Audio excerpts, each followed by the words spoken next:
Xin chào các bạn, nay Hòa Phát xin giới thiệu cho các bạn hướng dẫn sử dụng máy cắt sắt GQ40, GQ45 hoặc GQ50. Cắt sắt công nghiệp do Hòa Phát nhập khẩu có các model từ GQ40, GQ45 và GQ50. Trước mắt các bạn đây là máy cắt sắt GQ45 với thông số kỹ thuật như sau.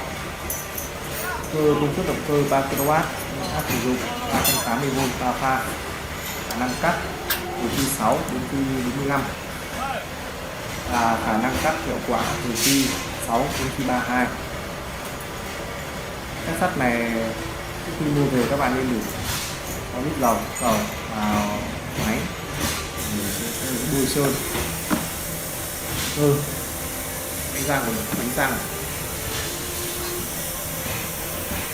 Sau đây bên mình kỹ thuật bên mình đã tiến hành đấu điện 3 pha và tiến hành chạy thử sắt như mẻ đầu tiên cho khách hàng.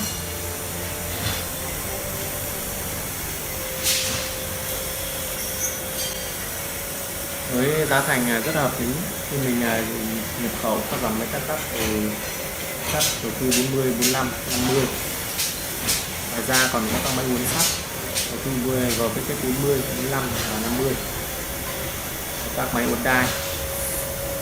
Để mua hàng các bạn vui lòng liên hệ theo số hotline của bên mình 0944 88 truy cập vào website memoxy.vn. Sau đây là 3 sợi dây đến 3 pha mình sau khi đấu xong thì mình sẽ tiến hành thử cắt sắt một thanh sắt phi và 2 các bạn thêm.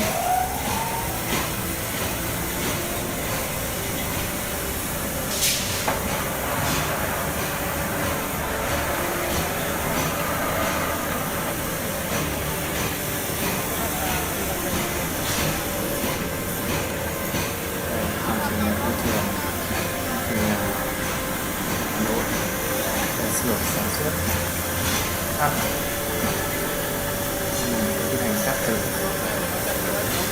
bàn giao cho khách hàng cái phần mới mình sẽ thử đầu tiên này để thanh cắt phi 32 tròn lại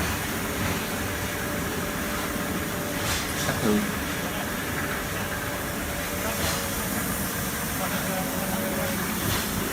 Các bạn có thể xem này.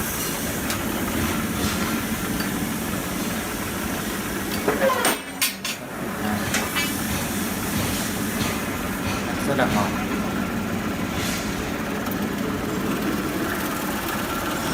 Công suất động cơ 3 kW, 500 di động.